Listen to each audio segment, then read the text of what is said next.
अस्सलाम वालेकुम, कैसे हैं आप सब। उम्मीद करती हूँ सब ठीक ठाक और खैरियत से होंगे। अल्लाह ताला सबको अपने घरों में ज़ुबान में रखे और तमाम बीमारियों से बचाए रखे, आमीन। हाँ जी, ईद करीब करीब है तो ईद की मुनासबत से सादिया के किचन में बन रहा है शीर खुरमा। डिफरेंट तरीके से शीर खुरमा बनाए जाते हैं ईद के मौके पे। तो चलिए शुरू करते हैं हम आज की रेसिपी को। 2 टेबल स्पून मैंने घी ले लिया है। आपके घर में जो घी मौजूद हो, देसी घी हो या सिंपल कोई भी घी आप उसमें बनाइए, घी में ही बनाइए तो अच्छी बनती हैं। ऑयल में भी बना सकते हैं आप।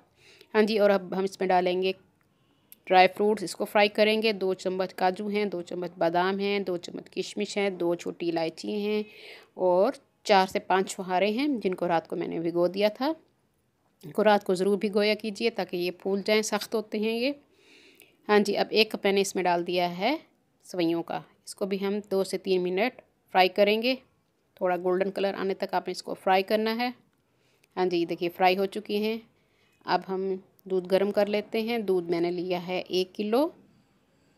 1 किलो के हिसाब से ही मैं बना रही हूँ शीर खुरमा। दूध को बॉयल आ चुका है। अब जो हमने सेवइयाँ और ड्राई फ्रूट्स फ्राई किए थे वो इसमें हम डाल देंगे। ईद के मौके पे सेवइयाँ ज़रूर बनाई जाती हैं हर घर में और डिफरेंट स्टाइल से हर कोई बनाता है। हर किसी का अपना स्टाइल है। अगर मज़े की लगती हैं ये सेवइयाँ, हमारी रिवायती ईद की डिश है सेवइयाँ, दूध सेवइयाँ।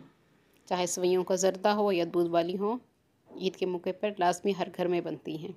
हाँ जी, इसे हमने तकरीबन 20 से 25 मिनट हल्की आंच पे पकाना है। चीनी मैं इसमें डाल रही हूँ 1/3 कप।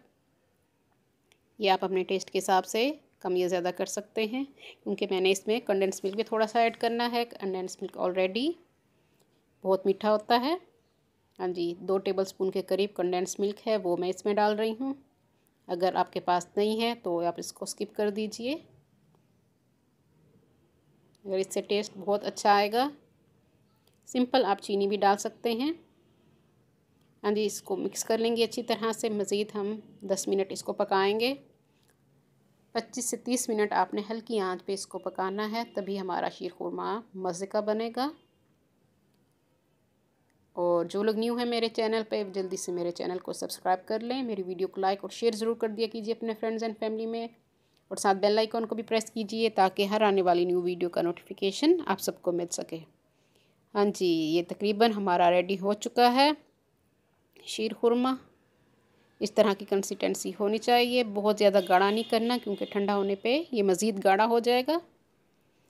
हाँ जी, ये देखिए तैयार हो चुका है हमारा शीर खुरमा। ऊपर से हम इसकी गार्निशिंग करेंगे। दोबारा थोड़े से ड्राई फ्रूट हम इसमें डाल देंगे। पिस्ते, बादाम, काजू जो आपके पास हो आप इसके ऊपर डाल दीजिए। मज़ेदार शीर खुरमा हमारा तैयार है। जल्दी से बनने वाली ये डिश है। उम्मीद करती हूँ मेरी आज की रेसिपी आप लोगों को पसंद आएगी। मैं इसको घर में ट्राई करती हूँ, आप ज़रूर इसको ट्राई कीजिए और कमेंट्स में मुझे बताइएगा कि मेरी आज की रेसिपी किस तरह लगी। अपनी दुआ में याद रखिए। अल्लाह हाफिज़।